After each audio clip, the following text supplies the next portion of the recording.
Hello students, हमने BA BSc second year की book start की थी programming in C and numerical methods, जिसमें हम चैप्टर नंबर 1 कर चुके हैं और आज से हमारा चैप्टर नंबर 2 स्टार्ट होगा, इंट्रोडक्शन टू सी।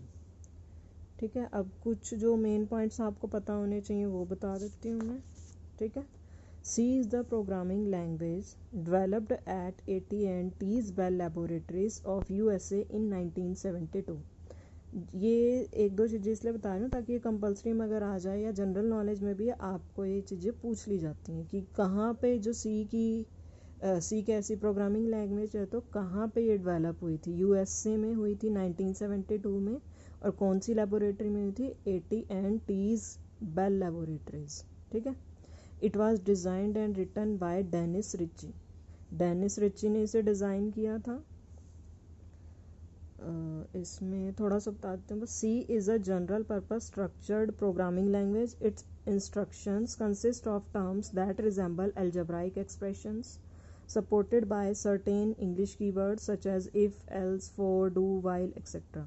अब ये क्या है, सिर्फ प्रोग्राम को आगे करने के लिए इसको स्ट्रक्चर किया गया था सी लैंग्वेज को, और इसमें अलजेब्राइक एक्सप्रेशंस भी आपको मिल जाते हैं और कुछ इंग्लिश के कीवर्ड्स भी यहाँ पे यूज़ होते हैं, जैसे if, else, for, do, while, ये सारे आपको सी लैंग्वेज में मिल जाते हैं।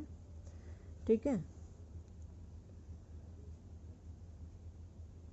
जैसे हाई लेवल लैंग्वेज है हमारे पास पास्कल और Fortran. C also contains certain additional features that allow it to be used at a lower level. High level language तो हाई लेवल पे ही यूज़ हो जाती है। सी में हमारे पास क्या है, कुछ एक्स्ट्रा फीचर्स भी डाले गए हैं सी में, जो लोअर लेवल पे भी हम ताकि सी को यूज़ कर सकें।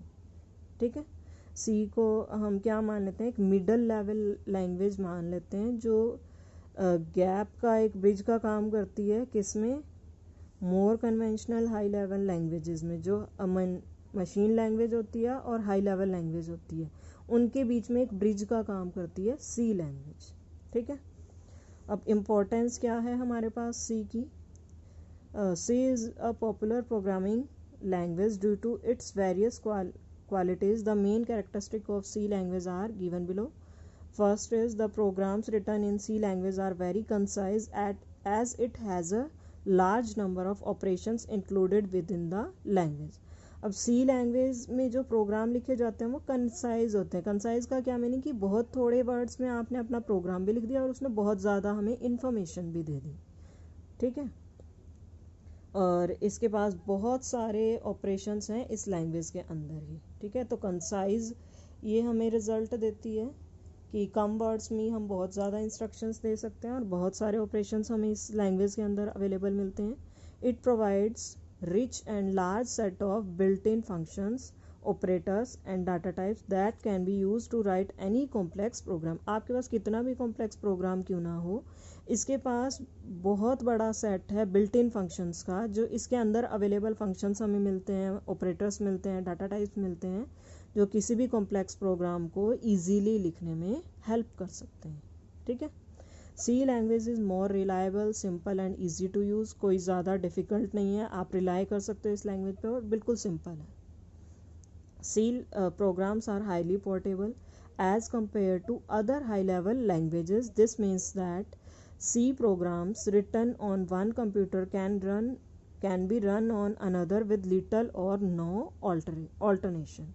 कि सी के जो प्रोग्राम है वो हाईली पोर्टेबल है। पोर्टेबल का मीनिंग क्या होता है कि एक जगह अगर आप किसी चीज़ को यूज़ कर रहे हो तो उसी चीज़ को आप दूसरी जगह ले जाके भी यूज़ कर सको। ठीक है, हाई लेवल लैंग्वेजेस के जो प्रोग्राम होते हैं वो इतने पोर्टेबल नहीं होते कि आप जहाँ आप बना रहे हो वो कई बार ऐसा होता है कि उसी जगह ही यूज़ हो पाते हैं। आप उन प्रोग्राम्स को कहीं और लेके जाओगे तो वो वहाँ वर्क नहीं करते। लेकिन सी लैंग्वेज के जो प्रोग्राम है वो पोर्टेबल होते हैं, आगे किसी और जगह आप यूज़ करोगे वहाँ भी यूज़ हो जाएंगे। ठीक है, कि एक कंप्यूटर पे अगर आपने रन किए हैं तो दूसरे कंप्यूटर में थोड़ी सी ऑल्टरेशन या कई बार बिल्कुल भी ऑल्टरनेशन की ज़रूरत नहीं होती, वहाँ पे आपके यूज़ हो जाते हैं। It provides only 32 keywords. आपको सिर्फ 32 कीवर्ड्स याद रखने की ज़रूरत है इसके लिए। C language is format free language. कोई पर्टिकुलर फॉर्मेट नहीं है कि आपको यही फॉर्मेट यूज़ करना है, फॉर्मेट फ्री लैंग्वेज है ये। It is well suited for developing both system software and application software. ये सिस्टम और एप्लीकेशन सॉफ्टवेयर दोनों को डेवलप करने के लिए बहुत अच्छे से सूट करती है, बहुत अच्छे से यूज़ होती है। As it combines the capabilities of an assembly language with features of a high level language, कि इसके अंदर असेंबली लैंग्वेज की भी कैपेबिलिटीज़ हैं और फीचर्स हाई लैंग्वेज के भी हैं। हमने पढ़ा था ना, मशीन लैंग्वेज और जो हाई लेवल लैंग्वेज है उनके लिए एक ब्रिज का काम करती है, तो दोनों के इसके अंदर फीचर्स होते हैं। ठीक है, इसके बाद नेक्स्ट है हमारे पास C compilers are commonly available for computers of all sizes। आप ज़्यादातर कंप्यूटर्स में देखोगे वहाँ पे C कंपाइलर आपको ईजीली अवेलेबल हो जाएंगे। C कंपाइलर का क्या मीनिंग है कि वो कंपाइलर जो C के प्रोग्राम को रन करते हैं या उस लैंग्वेज को कन्वर्ट करते हैं। कंपाइलर की डेफिनेशन पढ़ी थी ना हमने।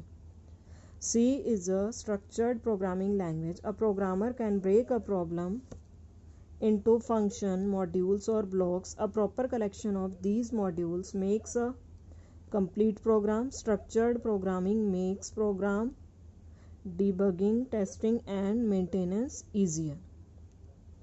स्ट्रक्चर्ड प्रोग्रामिंग लैंग्वेज है, इसमें आप प्रॉब्लम्स को छोटे छोटे फंक्शंस में या ब्लॉक्स में आप डिवाइड कर सकते हो अगर कोई बड़ी प्रॉब्लम है, और उनको कलेक्ट करके आप एक कॉम्प्लेक्स प्रोग्राम को भी या कंप्लीट प्रोग्राम को भी फॉर्म कर सकते हो। ठीक है, C allows user to write additional library functions of their own। अब कई बार कुछ फंक्शंस ऐसे होंगे जो C की लाइब्रेरी में अवेलेबल नहीं होंगे, तो वहाँ पे आप अपने फंक्शंस भी राइट कर सकते हो, अपने फंक्शंस को ऐड कर सकते हो। Thus the features and capabilities of this language can be extended easily by users, कि इसकी कैपेबिलिटीज़ को आप easily extend कर सकते हो, कि ये नहीं है कि बिल्ट इन फंक्शन है तो आप सिर्फ उन्हीं को यूज़ कर सकते हो। अगर आप को रिक्वायरमेंट हो रही है अदर फंक्शंस यूज़ करने की जो उसमें अवेलेबल नहीं है, तो आप लाइब्रेरी में उनको ऐड कर सकते हो। अब C लैंग्वेज में हमारे पास मेन जो चीज़ें होती हैं वो इन्होंने बताई हुई है। C कैरेक्टर सेट होता है हमारे पास, like any other language C has its own character set. जैसे आपके पास क्या होता है, हिंदी की बात करो, उसमें क्या होता है, स्वर होते हैं, व्यंजन होते हैं, ऐसे ही C लैंग्वेज की भी अपनी एक कैरेक्टर्स का सेट होता है, और उन कैरेक्टर्स में क्या क्या होता है वो बताया हुआ। Characters are used in a program to form identifiers, numbers and expressions. The character set in C consists of upper and lower case alphabets, digits, special characters and white spaces. The alphabets and digits are together known as alphanumeric characters, and entire character set is given in this table. अब जैसे हर language की अपनी एक, जैसे हिंदी की बोलते हैं वर्णमाला है, संस्कृत के जो होते हैं कुछ अल्फ़ाबेट्स उसके अलग होते हैं, ऐसे ही C लैंग्वेज का भी अपना एक कैरेक्टर्स का सेट है।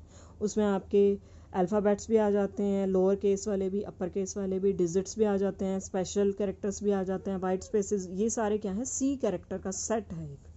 देखो इसमें क्या क्या आ रहा है, ABCD, कैपिटल, स्मॉल, डिजिट्स, ये सारे कैरेक्टर्स आ गए हैं, comma, apostrophe, underscore, dollar sign, quotation mark, exclamatory sign, percentage sign, ये सारे के सारे क्या हैं हमारे पास, C कैरेक्टर सेट है। और blank space, horizontal tab, carriage return, new line, ये सारा कुछ C कैरेक्टर सेट के अंदर आता है।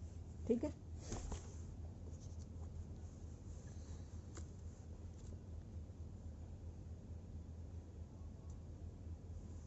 नेक्स्ट है हमारे पास ट्राईग्राफ कैरेक्टर्स। ट्राईग्राफ कैरेक्टर्स हमारे पास कौन से होते हैं, कई कीवर्ड्स हमारे पास ऐसे होते हैं या जो मतलब C कैरेक्टर के मतलब कंप्यूटर्स के अंदर हमारे पास कई बार कुछ ऐसे कैरेक्टर्स होते हैं, कीवर्ड्स होते हैं, कीबोर्ड में वो अवेलेबल नहीं होते, वो हमें कहाँ पे मिलते हैं, C कैरेक्टर सेट में। ठीक है, कुछ ऐसे हमारे पास कैरेक्टर्स होते हैं जो कई कीबोर्ड्स में अवेलेबल नहीं होते। मैनी कीबोर्ड्स में not support all the characters that belong to C character set. C character set में तो है लेकिन कीबोर्ड्स में अवेलेबल नहीं है। Therefore, C provides a way for user to enter characters not available on some keyboards by providing the concept of trigraph sequence। अब ये ट्राईग्राफ sequence की हेल्प से आप उन कैरेक्टर्स को इंक्लूड कर सकते हो अपने प्रोग्राम में। जिस प्रोसेस से आप इंक्लूड करते हो C कैरेक्टर्स को अपने प्रोग्राम में, वैसे कैरेक्टर्स जो नॉर्मली कीबोर्ड में अवेलेबल नहीं है उसे क्या बोलते हैं हम, ट्राईग्राफ सीक्वेंस. ठीक है. Each trigraph and tri means 3, 3 का तो यूज होगा इसमें. Trigraph sequence consist of 3 characters, 3 character इसके अंदर इंक्लूड होते हैं, which are 2 question marks followed by another character, जिसमें पहले 2 तो आपके क्वेश्चन मार्क होते हैं, उसके बाद थर्ड कोई और कैरेक्टर होता है.